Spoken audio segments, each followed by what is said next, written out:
The whispers began the moment Matilda Turner stepped foot in Pioche, Nevada territory, in the spring of 1872.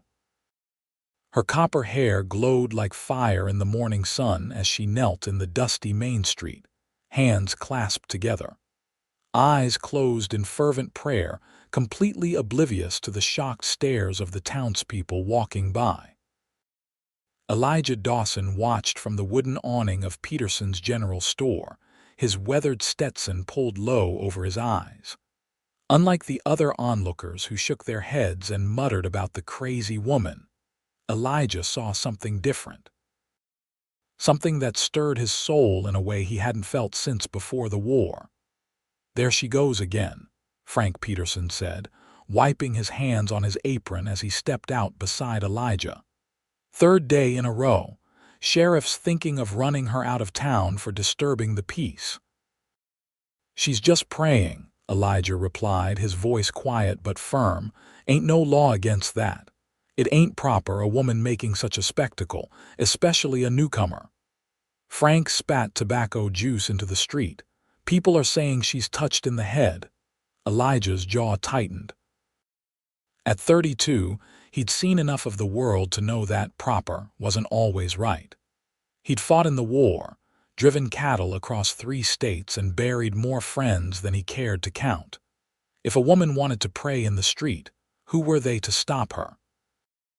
As the crowd around Matilda grew, so did their mockery. She didn't seem to notice, her lips moving in silent prayer, her face serene despite the jeers. Something in Elijah snapped. Before he could think better of it, he was striding across the dusty street, his spurs jangling with each determined step. The crowd parted, falling silent as the tall cowboy approached. Matilda must have sensed his presence because her eyes fluttered open, revealing irises the color of summer sage. For a moment, they simply stared at each other, the praying woman and the rugged cowboy, while the town of Pioche held its collective breath. Then, Elijah Dawson did something that would change both their lives forever. He removed his hat, revealing sun-bleached brown hair, and without a word, knelt beside her in the dirt. "What in tarnation is Dawson doing?" Someone whispered loud enough for everyone to hear. "If she's crazy for praying in public," Elijah said, his voice carrying across the suddenly silent street, "then let me kneel beside her." Matilda's eyes widened, a flicker of gratitude passing over her features before she bowed her head again. Elijah did the same, though he hadn't properly prayed since Gettysburg. He couldn't hear the words she was whispering, but he felt a strange peace wash over him as they knelt together in the morning sun. 2 strangers united against the judgment of an entire town. After what seemed like an eternity, Matilda finished her prayer and rose gracefully to her feet. Elijah stood as well, towering over her petite frame. "Thank you, sir," she said, her voice soft and melodious. "Though you didn't have to do that." "Elijah Dawson," he introduced himself, placing his hat back on his head. "And I reckon I did. Matilda Turner." She offered her hand, which he took gently. Her skin was soft despite the calluses that spoke of hard work. "I'm sorry if I've caused you any trouble." "Trouble finds me well enough on its own, Miss Turner. I don't need to worry about the kind that comes from doing something right." A small smile tugged at her lips. "Well, Mr. Dawson, I appreciate your gallantry all the same." The crowd had begun to disperse, though many still watched from a distance, whispering behind their hands. Sheriff Morgan approached, his thumbs hooked in his belt. "Everything all right here, Elijah?" he asked, eyeing Matilda with suspicion. "Just fine, Sheriff." "Miss Turner and I were just finishing up our morning devotions." The sheriff frowned. "This kind of display isn't what we're accustomed to in Pioche." "Perhaps what Pioche is accustomed to could use some changing," Elijah replied evenly. Sheriff Morgan's face reddened. "Just keep it off the main street. We've got a town to run here." He tipped his hat curtly to Matilda. "Madam." As the sheriff walked away, Elijah turned back to Matilda. "I hope you don't mind me asking, but what brings you to Pioche? Don't recall seeing you before this week." Matilda's expression clouded. "I came looking for my brother, Michael. We were separated during the journey west. Last letter I received said he'd found work in the mines here." "The Silver State Mining Company." When she nodded, Elijah's face grew grim. "There was an accident there 2 months back. Cave-in." Fear flashed in her eyes. "Was he?" "I don't know," Elijah said quickly, "but I can help you find out. The company keeps records of all their workers." Relief softened her features. "I would be eternally grateful, Mr. Dawson." "Elijah," he corrected, "and it's the least I can do. Where are you staying?" "The Occidental Hotel, though my funds won't last much longer." She straightened her simple blue dress, a flush of embarrassment coloring her cheeks. "I'll need to find work soon." Elijah nodded thoughtfully. "Mrs. Jenkins at the boarding house is looking for help, and she's a God-fearing woman who won't mind your devotional habits."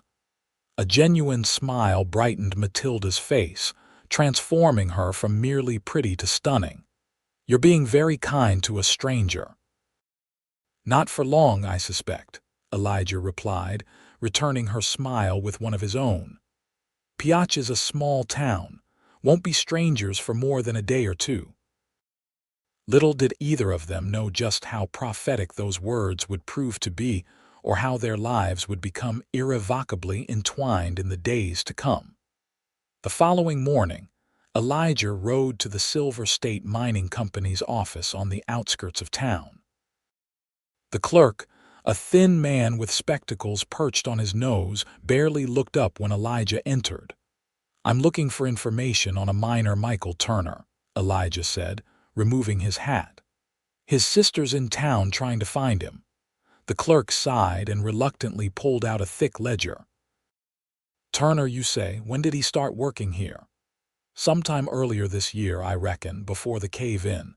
At the mention of the accident, the clerk's demeanor changed. He flipped through the pages with more urgency. "Turner, here, Michael Turner, hired January 18th. And?" Elijah prompted when the man fell silent. The clerk looked up, his expression solemn. "He was in the South Tunnel during the collapse, listed among the missing, presumed dead." Elijah's heart sank. How was he going to tell Matilda? "No body recovered. 6 men were never found." The company deemed it too dangerous to continue the recovery effort after the second collapse killed 2 rescue workers. The clerk closed the ledger with finality. "His personal effects are in storage. She can claim them if she can prove she's kin." Elijah nodded grimly. "She'll be by with proper identification." As he stepped back onto the street, Elijah dreaded the task ahead. Delivering news of death wasn't new to him. He'd done it during the war more times than he cared to remember, but something about Matilda Turner made this time different. Perhaps it was the quiet dignity she'd shown in the face of the town's ridicule, or maybe it was the flicker of hope he'd seen in her eyes when he offered to help. He found her at Mrs. Jenkins' boarding house, as he'd suggested. The elderly widow had already taken Matilda under her wing, and the 2 women were hanging laundry in the back garden when Elijah arrived. "Mr. Dawson," Mrs. Jenkins called cheerfully. "Come for lunch. I've made stew." "Actually, I need to speak with Miss Turner if that's all right." Something in his tone must have given him away because Matilda's hand stilled on the sheet she was pinning to the line. "You found something about Michael." It wasn't a question. Mrs. Jenkins, sensing the gravity of the moment, excused herself. "I'll leave you 2 to talk." "Miss Turner, take as much time as you need." Once they were alone, Elijah gestured to a nearby bench beneath an elm tree. "Perhaps we should sit." Matilda's face had gone pale, but she nodded and followed him to the bench. She sat with her back straight, hands folded in her lap, preparing herself for what was to come. "I'm sorry, Miss Turner," Elijah began gently. Your brother was working in the South Tunnel when it collapsed in March. They never recovered his body."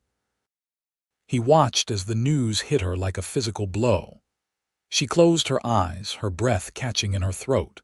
But she didn't cry out or collapse as many would have. Instead, she bowed her head and whispered a prayer so quiet Elijah could barely make out the words. "Thank you, Lord, for the time we had. Please hold him in your grace until we meet again." When she looked up, her eyes shimmered with unshed tears, but her voice was steady.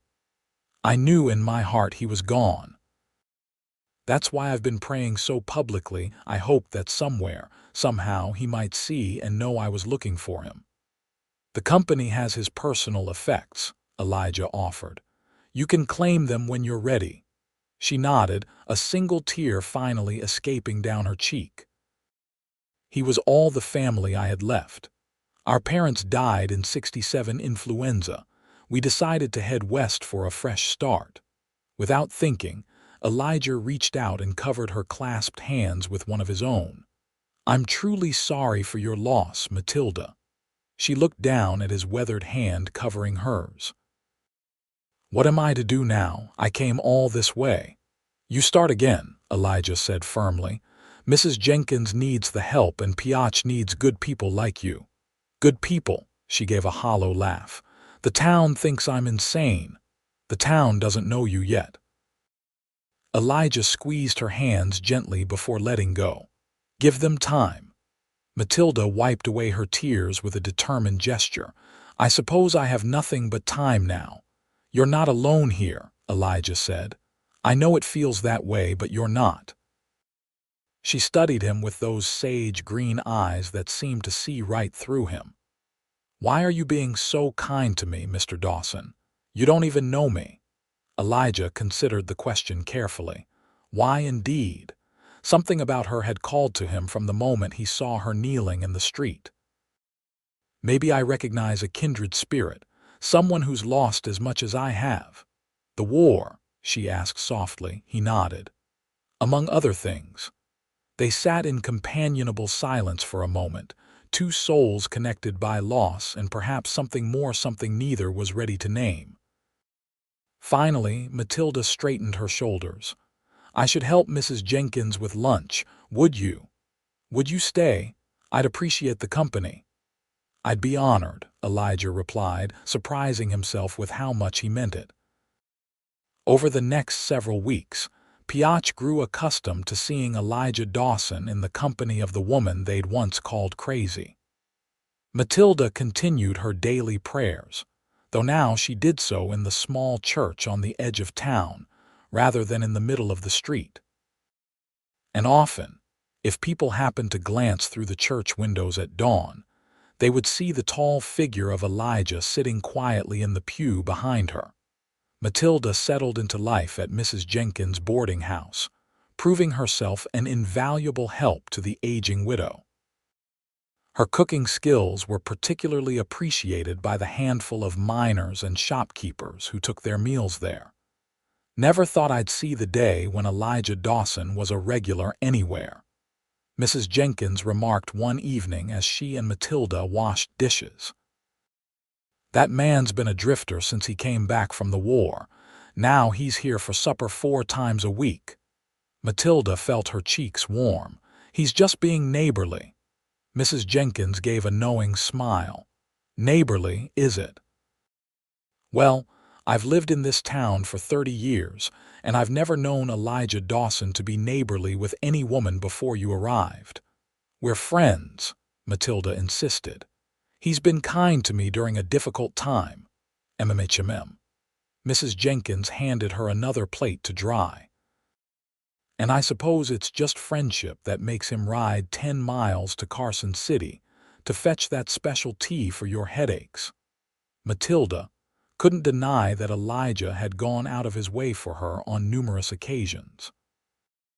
Besides helping her claim Michael's personal effects and secure employment with Mrs. Jenkins, he'd taken to bringing her small gifts, wildflowers he'd picked on his rides, a book of poetry he'd found in a second-hand shop. And yes, the special willow bark tea that helped with her occasional migraines. "He's a good man," Matilda said finally. "Better than he gives himself credit for." "That he is," Mrs. Jenkins agreed, "and a lonely one. War took more from him than just years of his life. Took his faith for a while, too." Matilda paused in her drying. "Is that why he seemed so surprised when I invited him to church last Sunday?" "Probably. Haven't seen him in the Lord's house since before he rode off to fight." Mrs. Jenkins lowered her voice conspiratorially. "Though I've noticed him sitting in the back recently, always on days when a certain copper-haired lady is helping with the children's Sunday school." Matilda couldn't help but smile at the thought. Though they'd spent considerable time together over the past month, Elijah rarely spoke of personal matters. She'd gleaned bits and pieces he'd fought for the Union, had a small ranch outside town where he bred and trained horses, and had no family to speak of. But the depths of him remained a mystery she found herself increasingly eager to explore. The next day, as Matilda was shopping for supplies in Peterson's general store, she overheard a conversation that made her blood run cold. "I'm telling you, I saw him clear as day," a gruff voice was saying. "That so-called dead miner, Turner. He's working the Comstock lode in Virginia City under a different name." Matilda froze, a sack of flour halfway to her basket. "You're full of hot air, Jensen," another man replied. "Why would a man fake his own death?" "Because he made off with nearly $500 of company money right before the collapse. Convenient time to disappear, wouldn't you say?" "Keep your voice down," the second man hissed. "His sister's in town, works for old lady Jenkins." "Exactly my point. Probably in on it together." "Notice how she showed up looking for him after enough time had passed for the dust to settle. Mark my words, that woman's no more grieving than I am." Matilda felt dizzy. Michael alive. It couldn't be true. Her brother was many things impulsive, sometimes irresponsible, but he wasn't a thief. And he would never let her believe he was dead. Would he? The two men moved away, unaware of the devastating effect their words had on her. Matilda managed to complete her purchase in a daze and hurried back to the boarding house. She needed to think, to pray, to make sense of what she'd heard. But the accusation followed her like a dark cloud. By evening, it seemed everyone in town was whispering about Michael Turner, the miner who had supposedly faked his death to escape with stolen money, and about his sister, who must surely be his accomplice. When Elijah arrived for supper that night, the atmosphere in the boarding house was tense. Two of the regular boarders had made excuses not to come, and Mrs. Jenkins was unusually quiet as she served the meal. "Did somebody die?" Elijah asked, looking around the half-empty table. "Mrs. Jenkins exchanged a glance with Matilda. "Perhaps you should speak privately after supper." Elijah's gaze settled on Matilda, noting her reddened eyes and pale complexion. "What's happened?" Matilda couldn't meet his eyes. "Not now, please."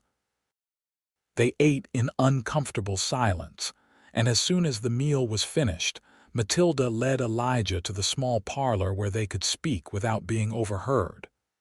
"There's a rumor," she began, her voice trembling slightly.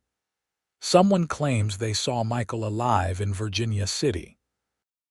They're saying he stole money from the mining company and faked his death in the collapse." Elijah's expression darkened. "Who's saying this?" "A man named Jensen. I overheard him in the store." "Abe Jensen. The man's a notorious drunk and liar." Elijah shook his head. "You can't put stock in anything he says." "But the whole town is talking about it now," Matilda said, wringing her hands. "They think I'm involved, that I came here as part of some scheme. That's ridiculous." "Is it?" Her eyes finally met his, filled with doubt and pain. "What if he is alive? What if he did steal that money? I don't know what to believe anymore. Elijah stepped closer, his voice gentle but firm. "I know what to believe. I believe in you, Matilda. I've seen your genuine grief. Your prayers were real. But what if no?" He took her hands in his. "Listen to me. Abe Jensen couldn't tell the truth if his life depended on it. But if it would ease your mind, I'll ride to Virginia City tomorrow and see for myself." "You do that?" "Of course I would." His thumbs traced small circles on the backs of her hands. "I can't stand to see you hurt like this." Something shifted between them in that moment. Matilda felt it, a deepening of the connection they'd been building over weeks of shared meals and conversations. "I'm afraid," she admitted in a whisper. "If people believe these rumors, I'll have to leave Pioche. I've just started to feel at home here." "You're not going anywhere," Elijah said with such conviction that she almost believed him. "This will pass. The truth has a way of coming to light. You've become quite the optimist, Mr. Dawson," she said, attempting a smile. "I've had a good teacher." He squeezed her hands once more before releasing them. "I'll leave at first light for Virginia City. Should be back in 3 days at most." "Be careful," Matilda said. "And thank you, Elijah, for believing in me when no one else seems to." "Not just believing in you," he said softly. "I'm starting to believe because of you." The words hung between them, loaded with meaning neither was quite ready to fully explore. But as Elijah rode away the next morning, Matilda felt both the weight of the town's suspicion and the unexpected lightness of knowing that, whatever happened, she was no longer facing it alone. The 3 days of Elijah's absence were the longest of Matilda's life. The whispers followed her everywhere, at the market, at church, even in the boarding house, where 2 more lodgers gave notice they were moving elsewhere. "Don't you pay them any mind," Mrs. Jenkins told her firmly. "I've known you for a month, and that's enough for me to judge your character. If Michael Turner is alive, you're as surprised as anyone." Matilda was grateful for the older woman's support, but the situation was taking its toll. She found herself praying more fervently than ever, not just for guidance but for strength to face whatever truth Elijah might bring back from Virginia City. On the evening of the 3rd day, as Matilda was helping prepare supper, the sound of approaching hoofbeats made her heart leap. She rushed to the window, relieved to see Elijah dismounting from his horse. But one look at his face told her he hadn't returned with good news. She met him at the door. "You found something?" Elijah nodded grimly. "We should talk in private, Mrs." Jenkins immediately shooed the remaining boarders into the dining room. "Take the parlor. I'll keep supper warm." Once alone, Elijah didn't waste time softening the blow. Jensen wasn't lying, at least not entirely. There is a man matching Michael's description working in Virginia City. Calls himself Mitchell Thompson. Matilda sank onto the settee. "Did you see him?" "I did." Elijah sat beside her. "I can't be certain it's him. I never met your brother, but he matches the photograph you showed me." "And the money, the theft?" Elijah's jaw tightened. The Silver State Mining Company confirmed that $478 went missing the day before the collapse. The man who took it had access to the company's safe, a position your brother held. Tears spilled down Matilda's cheeks. "I don't understand. Michael would never." "He was always honest, even when it cost him." "People change," Elijah said gently. "War changes some men, loss changes others." "What do I do now?" Matilda asked, feeling more lost than she had since arriving in Pioche. Elijah was quiet for a moment. "You have a choice. You can confront him, try to understand what happened. Or you can let him go, accept that the brother you knew is gone, regardless of whether he's physically alive or dead. If I confront him, and he did steal that money." She couldn't finish the thought. "He'd likely face prison," Elijah confirmed. "And you'd be dragged into it, guilty by association in the eyes of many, even if you had no part in it." The realization of what Elijah was suggesting hit her. You think I should let him go? Pretend I never heard these rumors? I think you should protect yourself, Elijah said, his voice hardening slightly. You've built a life here, a good one. Why sacrifice it for someone who was willing to let you believe he was dead? Because he's my brother, the words burst from her. Because I promised our parents I'd look after him. Because if he's fallen this far, maybe he needs me more than ever. Elijah stood and paced the small parlor. And what about what you need, Matilda? What about the people here who care about you now? The implication wasn't lost on her.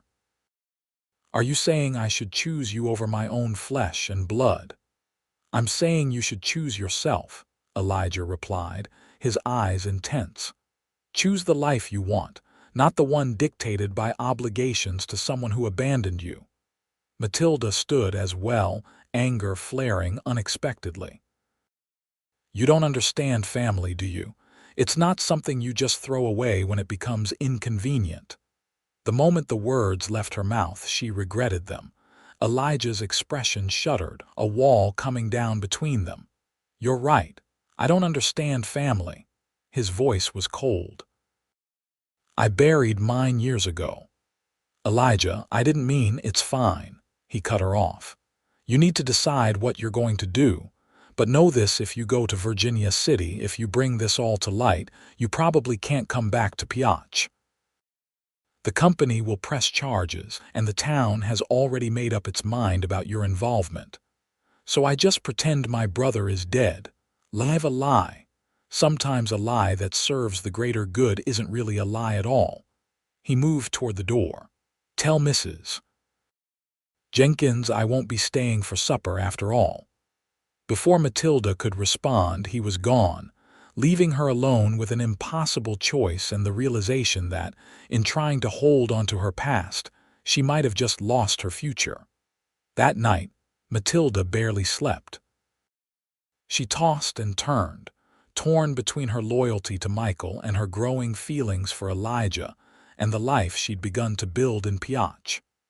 At dawn, she did what she always did when facing her greatest challenges. She went to the church to pray.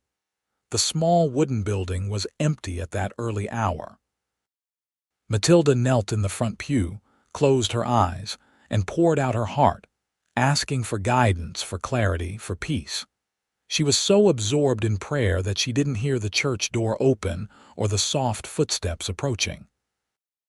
It wasn't until someone knelt beside her that she opened her eyes, hoping to see Elijah. Instead, she found herself looking into a face so like her own that for a moment she thought she was seeing a ghost. "Hello, Maddie," Michael said softly, using the childhood nickname only he had ever called her. Matilda couldn't speak. Her brother, very much alive, was thinner than she remembered, with new lines around his eyes and a scar cutting through his left eyebrow that hadn't been there when they'd parted ways. But it was unmistakably Michael, his copper hair a shade darker than hers, his eyes the same Turner green. How? She finally managed. Elijah Dawson found me in Virginia City, Michael explained. Made it clear I had a choice: come back and face you, or he'd make sure the law found me instead. A rueful smile crossed his face. He's quite protective of you. He has no right to interfere, Matilda said, though there was no real anger behind the words. I think he has every right. Michael glanced around the empty church. He loves you, Maddie. Anyone with eyes can see it. The observation startled her. We barely know each other. Sometimes that's all it takes. Michael's expression turned serious. I owe you an explanation, and an apology. Over the next hour, as the sun rose and filtered through the church's stained glass windows, Michael told her everything. How he'd started gambling to supplement his meager miner's wages. How he'd fallen into debt with dangerous men. How he'd taken the money in desperation, planning to pay it back after one big win that never came. The collapse was real, he assured her. I was trapped for hours, certain I was going to die. When I finally dug myself out through a forgotten air shaft, I saw it as a sign, a chance to start over, to escape both my debts and what I'd done. You let me think you were dead, Matilda said, the hurt evident in her voice. Do you have any idea what that did to me? Michael hung his head. I convinced myself you'd be better off, that eventually you'd move on, build a life somewhere else. I never expected you to come looking for me in Pioche. Of course I came looking. You're all I had left. And now? Michael asked. Dawson says you've made a place for yourself here, friends, a job, a future. Matilda was quiet, considering. What happens now? Will you turn yourself in? I already have. Michael reached into his pocket and pulled out a receipt. I paid back every cent this morning with interest. The company manager was surprisingly understanding once I explained the circumstances. He's agreed not to press charges if I work off an additional penalty by returning to the mines. Relief flooded through Matilda. So you're staying in Pioche? If you'll have me, Michael said, uncertainty in his eyes. Though after what I put you through, I'd understand if you wanted nothing more to do with me. Matilda had spent the night wrestling with this very question: could she forgive her brother? Looking at him now, she saw not just the man who had deceived her, but the boy who had held her hand at their parents' funeral. The young man who had worked double shifts to put food on the table when times were hard. You're my brother, she said finally. We're family. That doesn't change, even when you make terrible mistakes. Relief washed over Michael's face. I don't deserve your forgiveness. Probably not, Matilda agreed with a small smile. But forgiveness isn't about deserving, it's about love. Michael's eyes filled with tears. I promise I'll make it up to you, be the brother you deserve. I know you will. Matilda squeezed his hand. But there's someone else I need to see now. Understanding dawned on Michael's face. Go, I'll be at the mining office sorting out the details of my new position. Matilda hesitated. What about the town, the rumors? The truth will come out, Michael said confidently. I'll make sure of it, and if some people still choose to believe the worst, well, their opinions won't matter to those who truly know you. With a nod, Matilda hugged her brother tightly, then hurried from the church. She needed to find Elijah, to apologize for her harsh words, to thank him for what he'd done, and perhaps to explore what might be possible between them now that this shadow had been lifted. She found him at his small ranch outside town, mending a fence in the early morning light. He straightened as she approached, his face unreadable. Matilda. Michael's back, she said without preamble. He's repaid the money and made arrangements with the company. No charges will be filed. Elijah nodded, unsurprised. Good. You brought him back. He needed to face what he'd done. Elijah turned back to the fence, driving a nail with more force than necessary, for his sake as much as yours. Matilda stepped closer.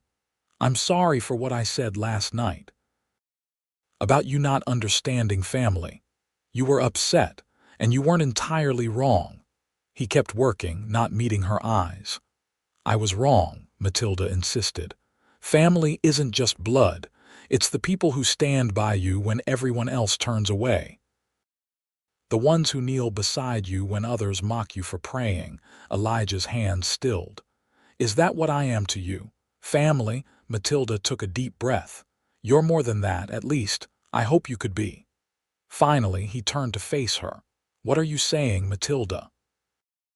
I'm saying that when I thought I had to choose between my brother and the life I've started building here, the life that includes you, it nearly broke my heart. She stepped closer still, close enough to see the flecks of gold in his brown eyes. I don't want to have to choose. And now you don't have to. Elijah's voice was gruff.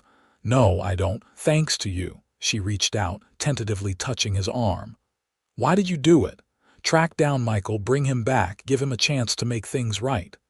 Because I couldn't bear to see you torn apart by it. Elijah set down his hammer. Because I wanted you to stay in Pioche. Because I'm falling in love with you, Matilda Turner, and I'd move heaven and earth to see you happy."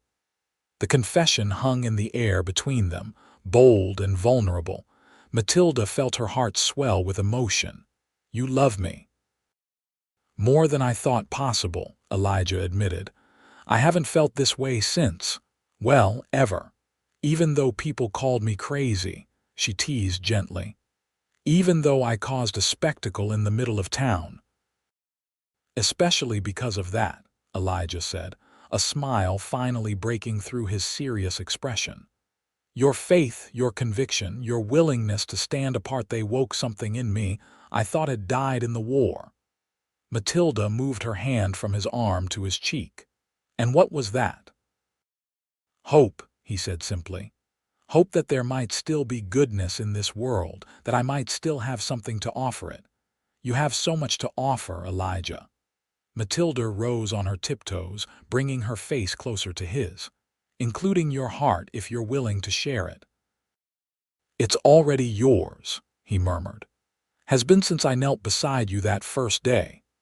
When their lips finally met, it felt to Matilda like the culmination of a journey neither had known they were on, from strangers to allies to something far deeper.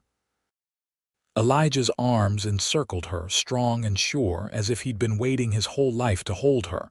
The kiss ended, but they remained wrapped in each other's embrace, foreheads touching.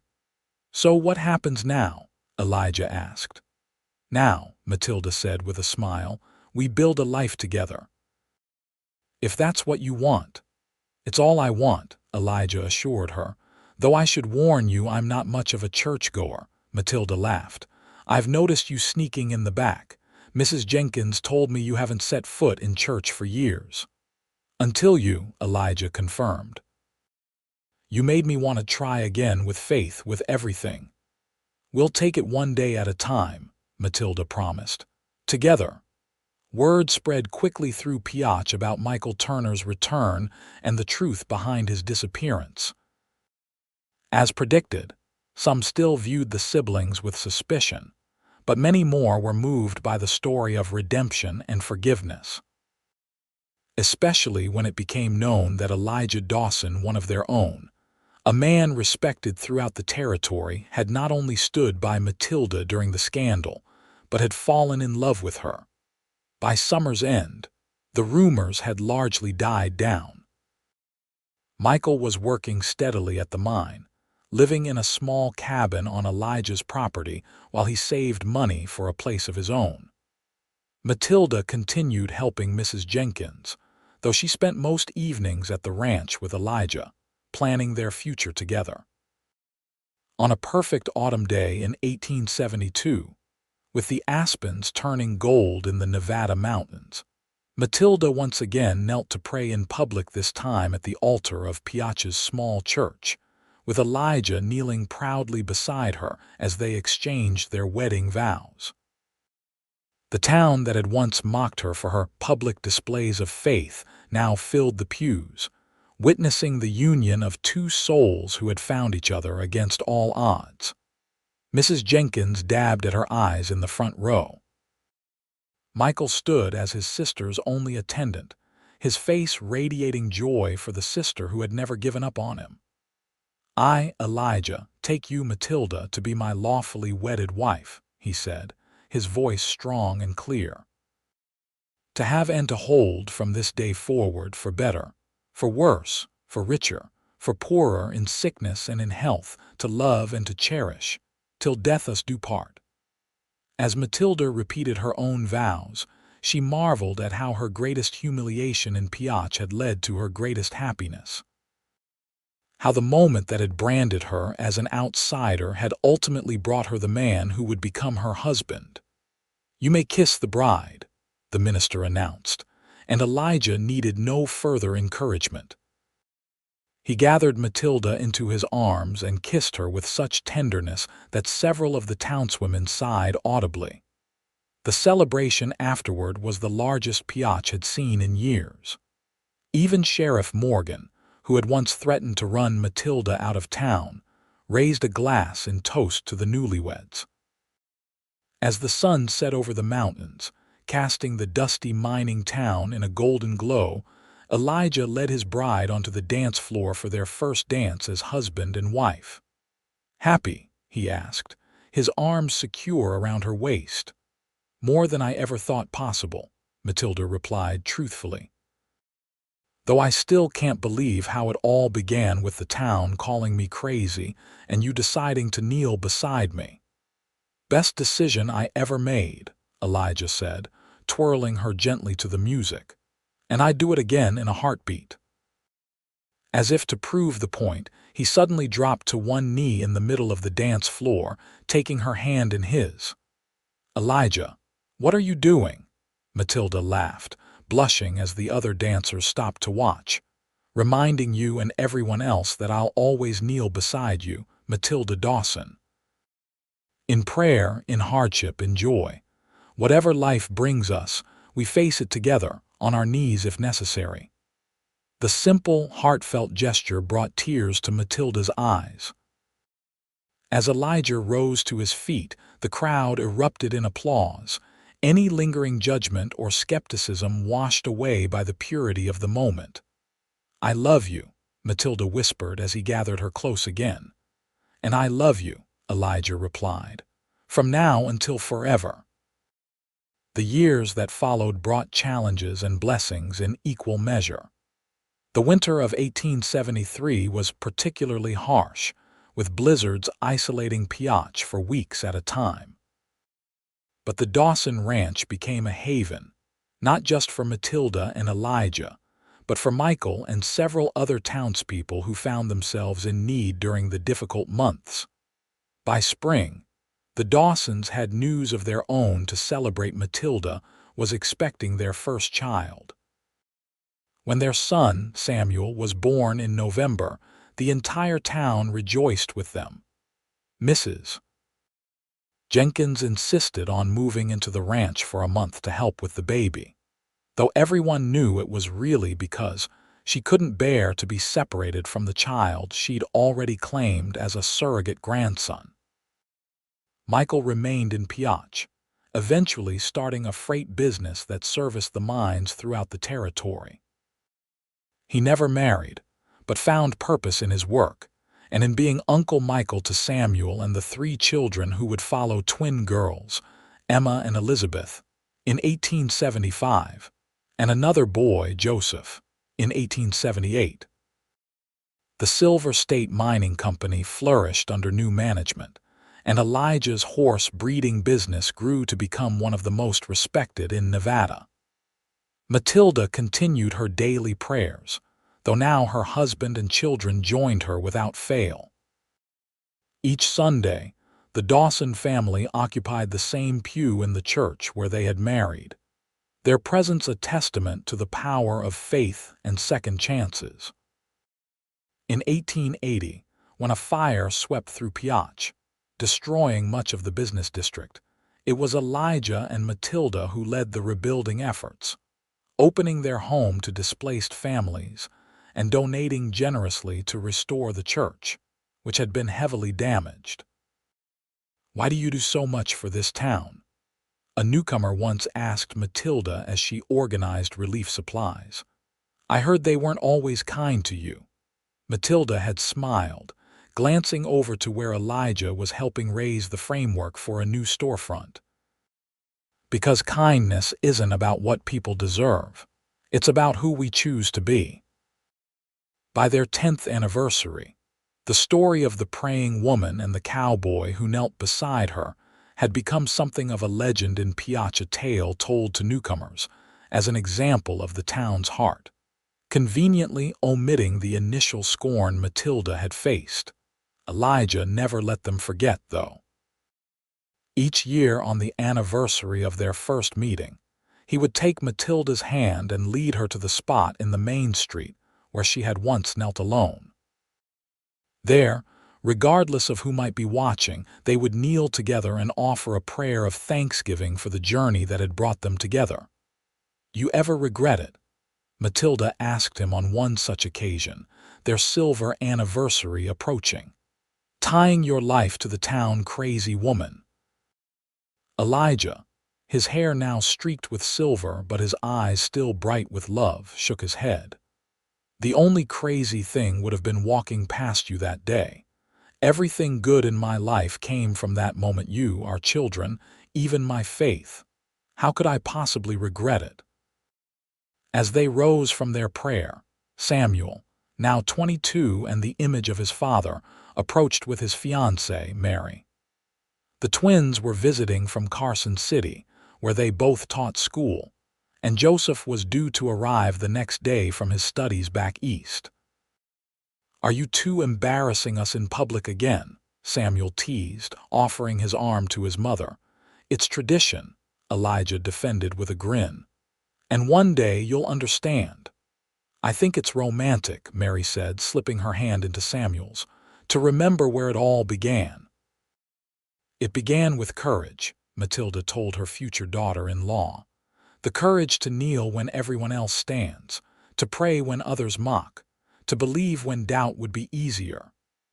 And to love," Elijah added, taking Matilda's hand, "when the whole world tells you you're crazy for doing so." As they walked home together, surrounded by family, Matilda reflected on the long, winding path that had led her to this moment. How a desperate prayer for her lost brother had ultimately brought her to the great love of her life. How public scorn had given way to deep respect. How a single act of solidarity from a stranger had changed everything. That night, as they sat on the porch of the home they'd built together, watching the sunset paint the Nevada sky in shades of orange and purple, Elijah put his arm around his wife's shoulders. "Still happy, Mrs. Dawson?" he asked, just as he had on their wedding day. Matilda leaned into his embrace, as comfortable and right as it had been for 25 years. "More with each passing day." "Then I've done my job," Elijah said, pressing a kiss to her temple. "We've done it together," Matilda corrected gently. "On our knees and on our feet." As twilight descended on Pioche, the town that had once ridiculed a praying woman now looked to her and her cowboy husband as its moral compass, its example of enduring love. Neither Matilda nor Elijah sought such recognition. They were content simply to live their faith, to love their family, and to kneel together each day in gratitude for the journey they shared. And when newcomers asked about the striking couple with the copper and silver hair who could sometimes be seen kneeling together in the dusty Main Street, the old-timers would smile and tell them the story of faith found and love born in the most unexpected of circumstances, a love that had not only transformed two lives, but an entire community. "They called her crazy for praying in public," the story always began. "Then the cowboy said, 'Then let me kneel beside her.' And in those simple words was contained the whole of their love story, a testament to the courage of standing apart and the power of standing together. A reminder that sometimes the greatest acts of love begin with a single moment of solidarity. A legacy that would inspire generations to come in the small Nevada town that had witnessed the unlikely beginning of a love destined to last forever.